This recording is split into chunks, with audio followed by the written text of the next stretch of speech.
드립니다. 로마서 1장 18절부터 23절.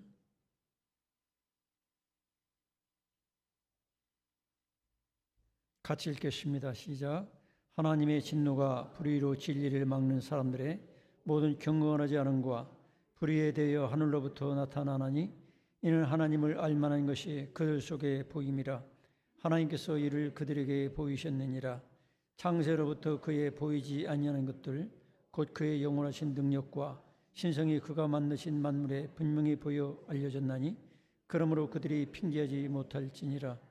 하나님을 알되 하나님을 영화롭게도 아니하며 감사하지도 아니하고 오히려 그 생각이 허망하여지며 미련한 마음이 어두워졌나니 스스로 지혜 있다 하나 어리석게 되어 썩어지지 아니하는 하나님의 영광을 썩을 사람과 새와 짐승과 기어다니는 동물의 모양의 우상으로 바꿨느니라. 아멘. 오늘 점심 잘 드셨죠? 역시 이여전도 회원들이 솜씨가 대단한 것 같아요. 다시 한번 박수 좀 해주세요. 그렇다고 딴 여전도 회원들 기죽지 마세요. 능력 주시는지 안 해서 우리도 알 수 있다. 최선을 다하면 되니까. 자, 오늘 말씀은 예수를 알지도 못하고 또 복음을 전혀 듣지 못한 사람들이 그 영혼이 어떻게 될까요? 몇 주 전에 어떤 집사님이 저한테 그런 질문을 해요. 전도 대상자죠. 그러니까 교회를 이렇게 나와 보니까 그러면 예수 믿기 전에 세종대왕님은 어떻게 됐을까? 이순신 장군은 지옥에 갔을까? 천국에 갔을까? 이런 식으로 이제 생각이 되는 거예요.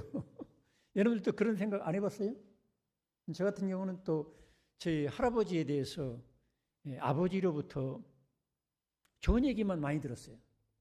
할아버지께서 이렇게 선한 양심을 가지고 선하게 사셨다.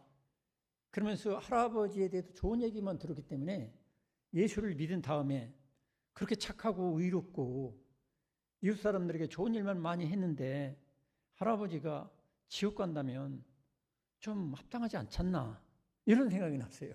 저는 할아버지 얼굴을 한 번도 본 적이 없어요. 할머니 얼굴도 마찬가지고. 그래서 그런 의문을 가지고 살아왔고 또 여러분들도 그런 생각이 날 거예요.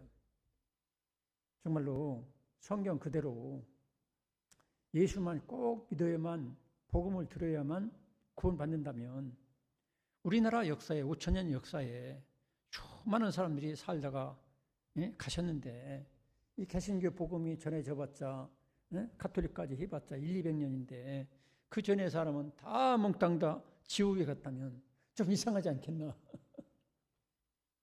또 태어나면서부터 불교 가정, 태어나면서부터 이슬람교 가정, 유교 가정 이런 데는 자신의 어떤 선택에 의해서가 아니라 그 부모님 하는 대로 그냥 따라서 그냥 그 종교를 따라가는 거예요.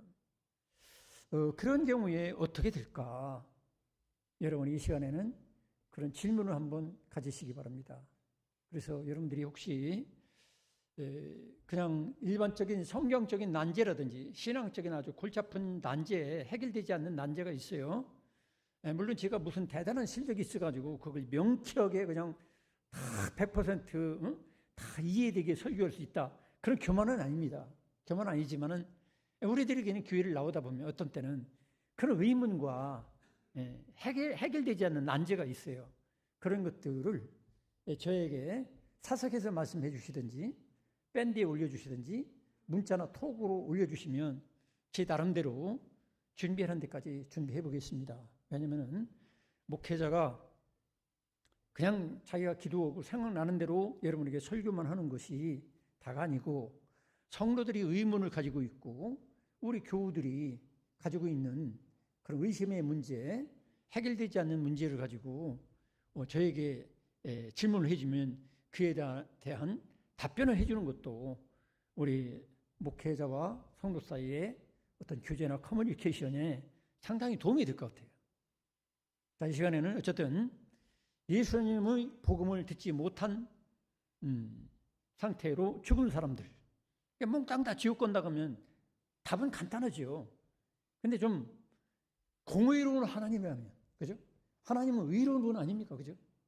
하나님은 절대로 누구를 억울하게 하거나 부당하게 이렇게 대하진 않아요. 하나님 우리가 생각하는 그 의보다도 100배, 1000배 더 공정하고 의롭게 심판하시는 분이기 때문에 우리 인간들이 생각하는 대로 치우친 판단을 하고 심판을 하시고, 또 더군다나 지옥이라는 것은 영원 세계 아닙니까? 영원 세계. 그 영원 세계에 교도소도 아니고, 교도소 10년, 20년 살다가 나올 수만 있으면 그건 뭐 큰 문제 아니잖아요. 근데 이건 영원이라잖아요. 영원. 다음 세계에 천국까지 못하는 영혼들이 지옥에 간다면 그건 영원 세계의 고통과 고민과 말할 수 없는 그런 세계에 들어간다고 한다면, 하나님께서 심판하실 때는 우리들보다 몇백 배 더 확실한 공정성, 치우침이 없는 의로운 심판을 하신다는 걸 우리가 믿어야 돼요. 여러분 믿습니까? 그러니까 우리가 조그마한 어떤 데 지식이나 종교적인 지식으로 해서 뭐 넌 지옥 가고 넌 천국 갈 수 있다, 이렇게 함부로 말하는 것은 좀 자제하는 것도 필요할 것 같아요. 그리고 우리는 이런 질문을 할 때는 하나님의 절대 의로우심을 우리는 믿어야 돼요. 하나님이 부정의스럽게 심판을 하셔서 억울한 사람 생기지 않도록 할 수 있다는 거, 그걸 우리가 믿어야 돼요. 그렇지 않냐고, 하나님께서 심판을 잘못하시면 어떡하지? 하나님께서 억울하게 말이야, 세종대왕이나 이순신 장군이나 저 같으면 우리 할아버지가 억울하게 지옥 가는 일이 생기면 안 될 텐데, 이런 염려는 안 해도 될 정도로 하나님이 심판하실 것을 믿으시기 바랍니다. 그리고 하나님은 우리가 생각하는 것보다 너무 크신 분이에요. 말할 수 없이 크신 분이에요. 여러분, 아무리 우주과학이 발달했어도 이 끝에서 저 끝까지 다 측량이라도 해봤겠습니까? 측량 못 해봤어요. 왜냐면은 우리 중고등학교 다닐 때 발견됐던 혹성이나 뭐 위성 같은 거 지금 많이 바뀌어졌어요. 그러니까 몇십 년 사이에서도 지구과학은 많이 발전하고 있고 변경되고 있고, 더군다나 지금 이 과학적인 실력 가지고 이 우주 세계가 여기서부터 저기까지 얼만큼 떨어졌다, 뭐 이것도 아직 측량도 못하고 있어요. 껍데기도 모른다는 거지. 또한 우리 인체를 보더라도 우리 인체에는 약 한 100조 개의 세포가 있다고 그래요. 100조 개. 여러분 평생 100조를 셀 수 있을지 모르겠어요. 100조. 100조 개의 세포에다가 한 세포 내에 30억 개의 DNA 코드가 있어야 우리 세포가, 인체가 제대로 굴러갈 수가 있는 거예요. 생존할 수 있는 거예요. 그런 100조 개에다가 30억 개의 DNA 코드. 우리가 헤아릴 수 있겠어요? 우리 인체 하나만 해도 우리가 헤아릴 수가 없어요. 그러니 우리가 함부로 누구는 천국 가고 누구는 지옥 간다, 그런 말을 한다는 것은 좀 무모한 일이고, 하나님께서 혹시 실수할 수가 있을까? 이런 것도 의심할 필요는 없어요. 그러면서도 우리는 상대적인 의나 상대적인 선을 가지고 이 정도 착하게 살았으면 천국 갈 수 있다, 이렇게 말하는 것도 그럴 수가 없는 거예요. 자, 여기 오늘 읽은 로마서 1장 18절부터 23절에는 오전에도 말씀드렸지만은 특별 계시인 성경을 통해서 하나님을 알 수 있도록 하고 믿을 수 있도록 완벽한 구원 얻기에 합당한 계시를 주셨지만은, 그러나 하나님께서는 이 성경 계시 위로 하나님의 피조물, 창조물, 그 피조물을 통해서, 자연 만물을 통해서, 일반 계시를 통해서도 하나님을 알만한 지성을 우리에게 주셨다, 영성을 주셨다, 이렇게 볼 수도 있어요. 여기 18절에 하나님의 진노가 불의로 진리를 막는 사람들이 모든 경건하지 않음과 불의에 대하여 하나님으로부터 나타나나니 19절 이는 하나님을 알만한 것이 글 속에 보임이라. 꼭 교회를 안 다녀도 예수를 몰라도 하나님 앞에 핑계하지 못할 나는 예수를 전해주지 않아서 나 이렇게 지어왔습니다. 이럴 수 없도록 하나님은 자연계시, 일반계시를 통해서도 하나님을 알만한 것을 우리 인간들에게 주셨다는 거죠. 그래서 그걸 다른 말로 하나님의 형상대로 지음을 받았다. 이렇게도 말을 하죠. 그래서 19절이 바로 그거죠. 이는 하나님을 알만한 것이 그들 속에 보임이라. 하나님께서 이를 그들에게 보이셨느니라. 보여주셨다는 거예요. 보통 사람들 우리가 전도하다 보면 뭐라 합니까? 보여줘. 보여주면 믿지. 근데 보여준다는 그 신은 가짜 신이죠. 신은 무한 자유하시고 절대 자존하시는 분인데 어떻게 무슨 신은 이렇게 생겼고 보여준다는 이 자체가 어리석은 거고 그 말도 안 되는 소리죠. 그 신은 가짜 신이야. 하나님을 그런 식으로 보여주는 게 아니에요. 근데 여기서 그런 식으로 말씀하고 있어요. 이는 하나님을 알만한 것이 그들 속에 보임이라. 하나님께서 이를 그들에게 보이셨느니라. 우리 인간의 어떤 그 양심과 또 하나님께서 지으신 그 피조물에 하나님을 알만한 그런 영성, 그 신성이 어느 정도는 주셨다는 거지. 그래서 핑계하지 못할 하나님을 나는 몰라서 하나님 안 속겠습니다. 이렇게 해가지고 억울하게 지옥 가서는 얻게 하겠다는 얘기죠. 보이셨느니라 그랬어요. 보이셨느니라. 그래서 오전에도 제가 개미에게 가서 지혜를 얻으라. 개미 하나만 잘 봐도 분석해봐도 하나님이 어쩌면 그 개미에게 그러한 열심과 근면성과 단체성과 그 용기와 그 미래를 대비하는 미래를 이해하는 그런 능력 이런 것만 봐도 이야 개미가 저절로 난 거 아니네. 고도의 지성을 가진 조물주께서 메이커가 개미 한 마리조차도 지으셨구나. 인간이 그런 정도의 능력을 가지고 있는 그 로봇을 앞으로 만날 수도 있을지 모르지만 지금까지는 아직 못 만들지요. 풀 한 포기조차도 우리가 만들지 못하잖아요. 엄밀한 의미에서는. 그런 걸 쳐다보면 야 하나님 계시겠구나. 하나님이 분명히 계신 것 같다.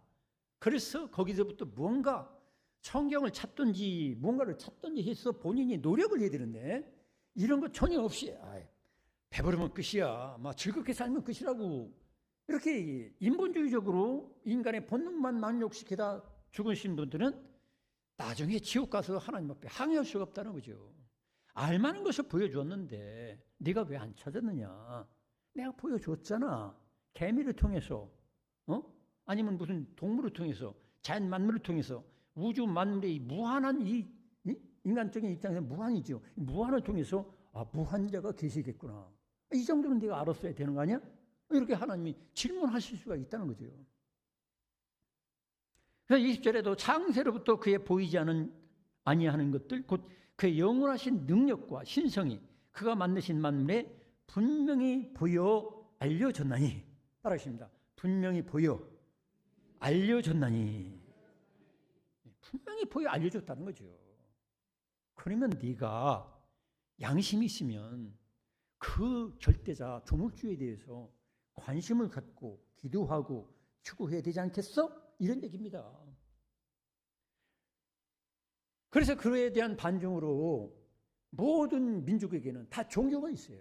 어떤 종교든지 다 있어요. 사실 무신론조차도 그게 종교거든요. 신은 절대로 없다. 절대로 없다. 그 절대적인 체계가 뭐예요? 종교죠. 근데 우리들은 어때요?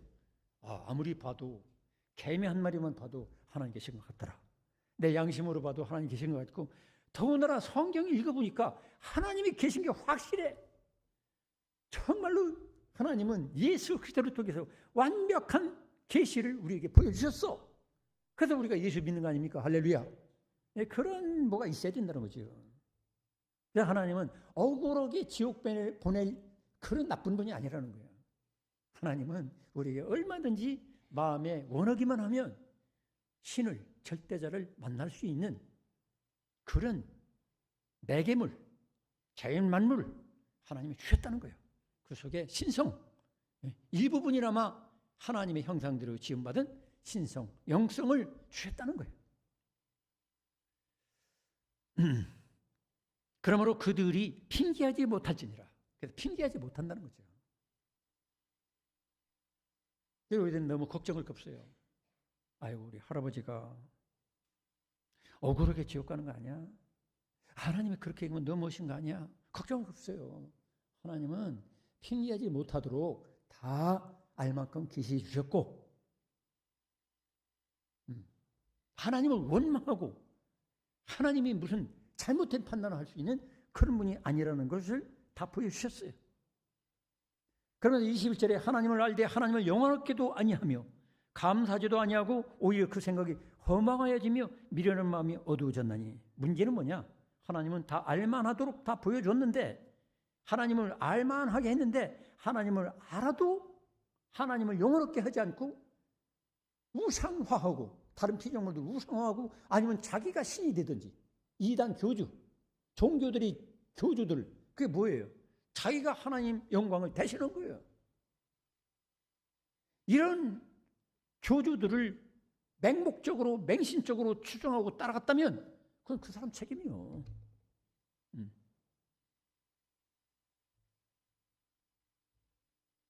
하나님은 정당한 분이라는 거예요. 하나님의 의로우심과 정당하심을 믿으시기 바랍니다. 인간이 핑계할 수가 없어요. 그래서 하나님을 알되 하나님을 영화롭게도 아니하며 감사하지도 아니하고, 감사하지도 않고 오히려 그 생각이 허망하여지며, 다 헛되고 헛되도다, 허무주의 아니면 이론 불교, 따지면 뭐예요? 다 헛되고 헛되도다. 세상은 그림자다, 헛되고 헛되도다. 여기서 해탈만 하면 부처가 된다. 그것도 하나님 앞에 양심적으로 합당한 게 아니죠. 지으신 그분에게 합당한 영광을 돌려야지. 감사하고. 무슨 헛되고 헛되도다 거기서 그치면 안 되지요. 절대자 앞에 헛되고 헛된 것이지. 그래서 미련한 마음이 어두워졌다는 거죠. 22절에 스스로 지혜 있다 하나 어리석게 되어 23절에 썩어지지 아니하는 하나님의 영광을 썩어질 사람과 새와 짐승과 기어다니는 동물 모양의 우상으로 바꿨느니라. 그래서 인간이 어리석게 되니까 어떻게 돼요?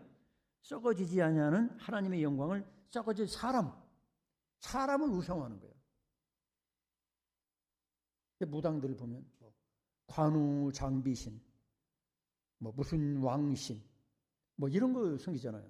그거 다 인간인데. 귀신이 역사해가지고서 엉뚱하게 하나님 외로 썩어질 인간을 숭배하도록 하는 거죠. 또 이단들 보면 또 그렇잖아요. 그 다음에 사람뿐만 아니라 새와 짐승, 기어다니는 동물. 인도를 제가 여행해 보니까, 서원에 가보니까 지가 들퍽들퍽해. 이만한 시커먼 지가 막 수십 마리, 수백 마리들이 막 돌아다니도 자기들이 거기다 재물을 줘요. 그러면 그 재물을 먹어. 왜냐면 지도 신이다. 지도 신이야. 함부로 죽이면 안 돼.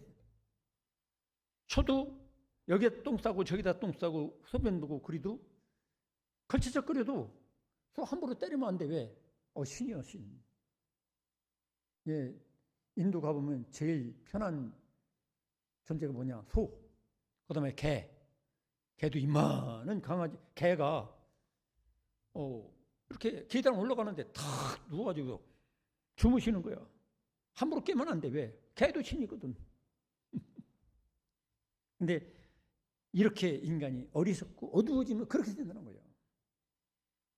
또 뱀신. 우리나라 제주도 그런 토속 민화 같은데 그런 게 나오잖아요. 구렁이에게 처녀를 갖다가 이렇게 바치고, 그러면 구렁이가 잡아먹고, 그런 실제적인 고전 시대에는, 고대 시대에는 그런 뭐가 있었다는 거지. 근데 우리는 그런 거 두려울 게 없어요. 왜? 전능하신 하나님을 믿기 때문에. 할렐루야. 그래서 제가 그 예수 그리스도를 믿기로 작정하고 결단했는데 갑자기 우리 부엌으로 들어가는데 시커먼 구렁이가 막 이만한 구렁이가 들어놓여 있었잖아요. 제가 여러분에게 몇 번 간증했죠. 근데 하나님께서 믿음을 주시니까 어머니는 벌벌 떠는 거야. 야, 큰일 났다. 이게 집구렁이라고 하는 건데 이거를 해하면은 3대가 멸족당한다더라. 아들아, 이거 큰일 났다. 어찌 해야 되겠냐고 큰 걱정하시는 거야. 그래서 제가 어머니 걱정하지 마세요. 저는 예수님 믿고 하나님 아들 됐어요. 저 교회 나가기 전에 제가 골방에서 스스로 무릎 꿇고 성경 앞에서 제가 맹세했거든요. 결단했거든요. 저는 교회 나가기 전에 제가 교만한 소리가 아니라 교회 나가기 전에 저는 예수님 영접했어요. 왜? 성경과 씨름하고 철학책과 씨름하고 다른 종교의 철학과 씨름하다가 아무리 봐도 성경 읽어보니까 예수님이 나의 구원자 같아. 그래가지고 예수님 앞에 결심하고 딱 났는데 곧바로 그 시험이 딱 오는 거야. 그래서 제가 선포했어요. 어머니 걱정하지 마세요. 저는 예수님 믿고 하나님 아들 됐어요. 그러니까 너 무슨 소리냐? 저는요 예수님 그분을 구원자로 믿고 이제 내가 하나님 아들로 거듭났어요. 어머니 걱정하지 마세요. 이 구렁이 죽여도 까딱없고 뭐 근데라도 상관없고 삼족이 멸망을 당하고 뭐 그런 거 걱정하지 마세요. 그러니까 하나님이 주신 믿음입니다. 할렐루야. 그게 쉬운 일이 아니죠, 여러분. 수십 년 내려온 그런 얘기니까. 제가 이제 구렁이를 어머니 앞에 죽이면 좀 놀래고 그래서 꽁꽁 묶어가지고 시골에 가면 이만한 비리포대 있어요. 거기다 푹 집어넣고 어머니 그 여다가 갖다가 저 냇가에다 버리세요. 그렇게 처분했어요. 저는 그때의 그 결단과 믿음이 하나님이 주셨다고 저는 생각해요. 그래서 그 뒤로 저는 뱀에 대해서는 걱정할 게 없어요. 웬만한 뱀도 괜찮고 인만한 뱀도 괜찮고 얼마든지 예수의 이름으로 이길 수 있다고 저는 생각해요. 그렇다고 여러분들도 뱀을 우습게 여기면 안 됩니다. 뱀 가지고 장난하다가 독사에 물려서 돌아가시는 분도 있어요. 제가 말씀드리고자 하는 것은 하나님을 잘 모르면 그런 엉뚱한 피조물 앞에 굴복하게 되고 운명론에 빠지고 어리석고 영적으로 캄캄하게 된다는 거죠. 이런 것들을 이용해서 종교 사업이 흥황하게 되고 또 인간들이 이용해 먹잖아요. 자, 그러면 오늘 읽은 로마서 1장 18절로부터 23절을 통해서 일단 성경적인 근거를 이렇게 말씀드리고 복음을 듣기 전에 살았던 사람들에 대해서 그러면 이런 성경의 근거에서 어떻게 하나님이 대하실 것인가? 복음을 듣기 전에 예를 들어서 어떤 사람 나는 이순신 장군이 복음을 듣지 못한 상태에서 사셨는데 기독교적인 입장에서 그 사람 지옥 갔다 가면 난 이순신 장군처럼 훌륭한 분하고 같이 지옥 가는 게 낫겠다. 이렇게 얘기하는 사람도 있을 수 있어요. 예를 들어서 인도 사람들은 우리는 간디 하면 완전히 신처럼 섬기는 대단한 분이거든요. 간디, 박애주의자, 그리고 영국 식민지에 대결해 가지고 승리한 사람 아주 대단하죠. 이런 사람이 예수를 안 믿었다고 해서 지옥 갈 수는 없을 것이다. 이런 식으로 자기 신학을 세우는 사람들이 있어요. 이런 간디에 대해서 얼마나 합니까 우리가? 그들이 숭상하는 그 간디의 좋은 부분만 생각하는 수가 있는데 우리가 간디에 대해서 조금 더 공부를 해보면 간디는요 카스 제도 그들이 태어나면서부터 가지고 있는 평생 왕노를 타면서 살아야 될 사람, 평생 죽은 사람 시체만 불태워야 될 그런 사람, 그런 사람과 조금 더 나은 계급과 연애하면 가차없이 죽여요. 가차없이. 그거를 두드리는 사람이 간디예요. 간디는 흑인이라든지 인종차별을 또 두드리는 것처럼 했어요. 여러분 우리가 초등학교나 중고등학교 다닐 때 그 정도 지식만 가지고 있는 수가 많잖아요. 근데 깊이 파고보면 그렇다는 거지. 간디는 또 이상한 성적인 버릇이 있대요. 아주 젊은 처녀들하고 여러 명이 같이 통침하고 그거를 즐겼다는 거예요. 뭐 어쨌든 난 잘 몰라. 근데 그런 이야기도 있어요. 그래서 우리들이 뭐 대단하게 숭배하는 간디라든지 이순신 장군이라든지 세종대왕이라든지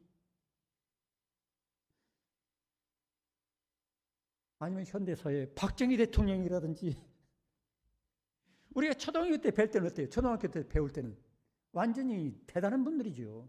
근데 지나보면 어때요? 아유, 그렇구나. 박정희 대통령도 고독해가지고 여자들을 가까이 했구나. 뭐 여러 가지 이제 잘못된 점도 우리가 알잖아요. 이제 철들이면. 그것처럼 하나님 보실 때는 스스로 의로워가지고 스스로 선해가지고 예수가 필요 없을 정도로 자기가 스스로 구원받을 인간은 어쩌면 아무도 없다고 생각할 수 있어요. 왜냐하면 인간은 거기서 거기예요. 할렐루야. 그걸 우리가 인정해야 돼요. 알고 보면. 그리고 우리가 성경적인 우상화도 있잖아요. 왜? 아브라함, 믿음의 사람. 진짜로 아브라함이 우리 믿음의 모형이고 모본이고 전형이다. 우리 믿음의 아버지다. 근데 그랬어요? 알고 보면 아브라함은 자기가 사정이 무으면 마누라까지 그냥 막 거짓말해가지고 내주고 자기 목 하나 살라고 또 어떤 데는 믿음이 없어서 가나안 땅으로 쑥 내려갔다가 어려움도 당하고 알고 보면 아브라함이 대단한 분이지만 우상화까지 가면 안 돼요. 다윗? 그래서 어떤 다윗 하면 이야 이스라엘의 성군이고 성경에 나오는 최고의 왕이다. 꼭 그렇습니까? 다윗도 음란 죄를 저질렀고 또 신하들을 통해서 간접 살인했고 그 예로도 여러 가지 있잖아요. 솔로몬 하면 솔로몬 최고의 왕이지. 지혜로운 왕. 근데 어때요? 공부를 자세히 해보면 성경적으로 솔로몬은 결국 1000명의 아내를 거느리다가 그 아내들 말 듣다가 하나님 말씀 등한히 오고 그러다가 우상 같이 섬기고 타락한 왕. 우리가 알잖아요. 그래서 이런 그 성경의 역사를 봐도 그렇고 또 목회자들도 그렇고 훌륭한 장로님들이나 권사님들 많이 있지만은 그런 하나님의 엄밀한 말씀 앞에 비춰본다면 완벽하고 완전한 그런 인간은 아무도 없다는 거야. 상대적이고 서로 불쌍히 여기고 기도해주고 흠을 감춰주고 좋은 점을 격려하고 칭찬해주고 그들을 하나님의 일을 하도록 밀어주는 그런 차원에서 생각해야지 엄밀한 그 율법적인 잣대로 다 심판하고 판단하다 보면 설 수 있는 인간은 세상에 아무도 없는 거예요.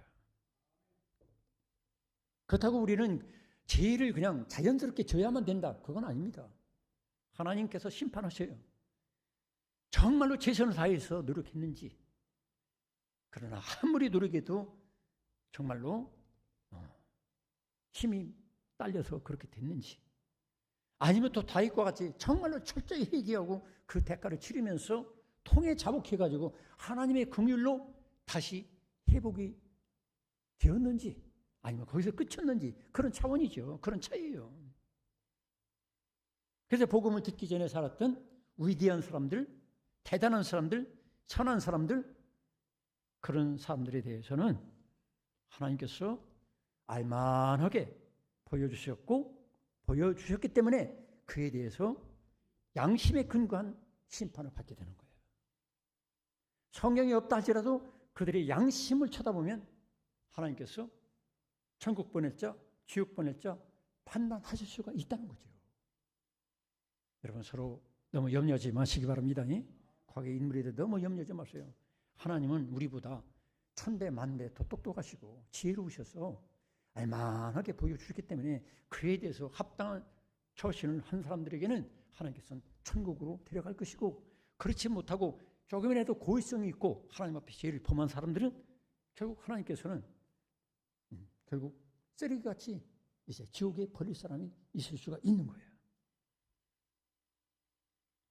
그 다음에 다른 종교나 고상한 철학자들, 도인들에 대해서 어떤 종교에는 구원이 있느냐 없느냐 그래 너무 우리가 따질 건 없을 것 같아요. 왜냐하면 하나님이 주신 1차적인 어떤 양심과 또 종교성을 따라서 그에 합당한 그들에 맞는 법을 주셨어요. 근데 그 법대로 바로 올바르게 평생 살았다면 그건 하나님의 심판할 일이에요.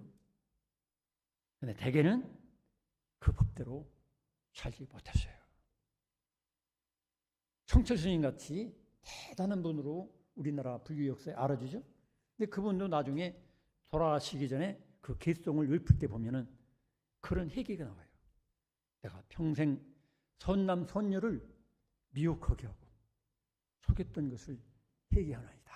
뭐 그런 식으로 개송이 나와요. 그걸 뭐 불교에서는 엉뚱하게 해석하겠지만 우리가 기독교적인 입장에서 본다면 불교의 고성 중에 고성이고 진짜로 희한이 있었던 그런 분들도 돌아가실 때는 그런 고백을 하는구나. 그걸 우리가 또 알 수 있잖아요.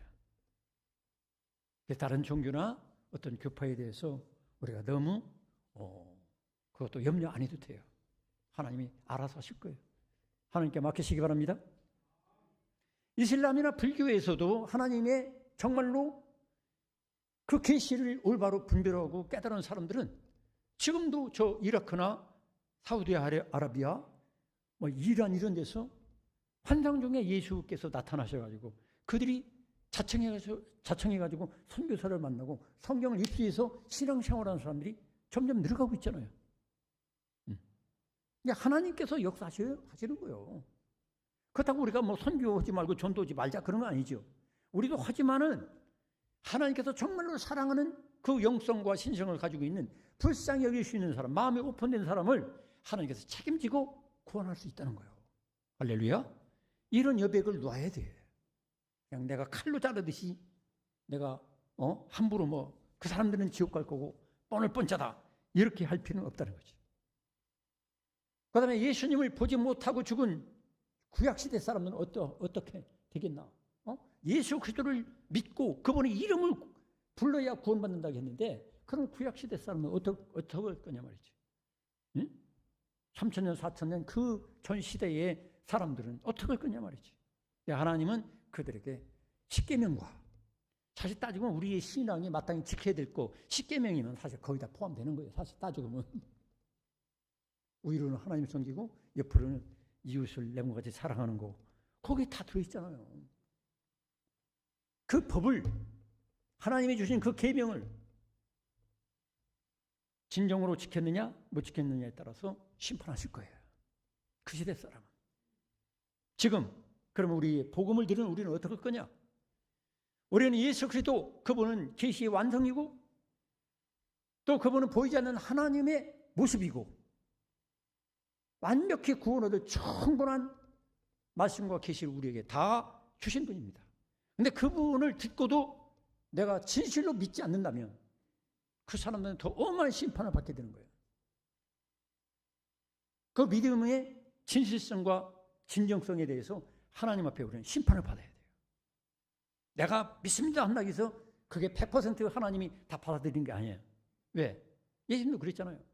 나보고 주여 주여 하는 자마다 다 천국 갈 것이 아니요. 하나님의 뜻대로 그러잖아요.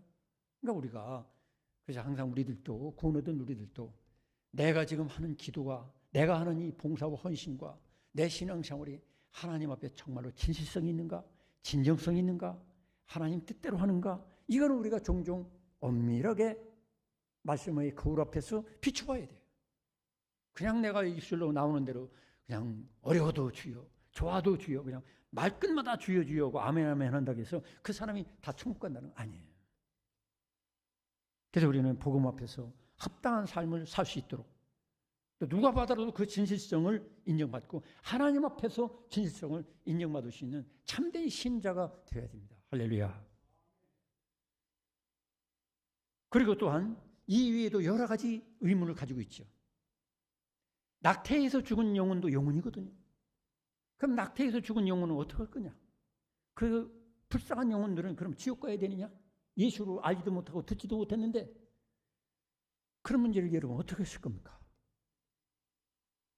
근데 중요한 것은 하나님은 억울하게 하지 않는다는 거. 따라하십니다. 하나님은 절대로 억울하게 하지 않는다. 우리보다 1000배는 더 긍휼과 사랑으로 그들의 영혼을 사랑하십니다. 믿습니까? 그걸 우리가 믿어야 돼요. 그래서 요한복음 21장 한번 찾아보겠습니다. 요한복음 21장 21절. 요한복음 21장 21절. 거기에 보면은 이런 식으로 저 사람은 어떻게 될까? 세종대왕님은 어떻게 될까? 다른 종교 믿는 사람은 어떻게 될까? 그런 것에 대해서 걱정할 때에 여기에 대해서 어느 정도 답이 될 것 같아요. 요한복음 21장 21절부터 23절을 같이 한번 읽어보겠습니다. 21절부터 요한복음 21장 21절부터 시작. 이에 베드로가 그를 보고 예수께 여짜오되 주님, 이 사람은 어떻게 되겠사옵나이까? 예수께서 이르시되 내가 올 때까지 그를 머물게 하고자 할지라도 네게 무슨 상관이냐? 너는 나를 따르라 하시더라.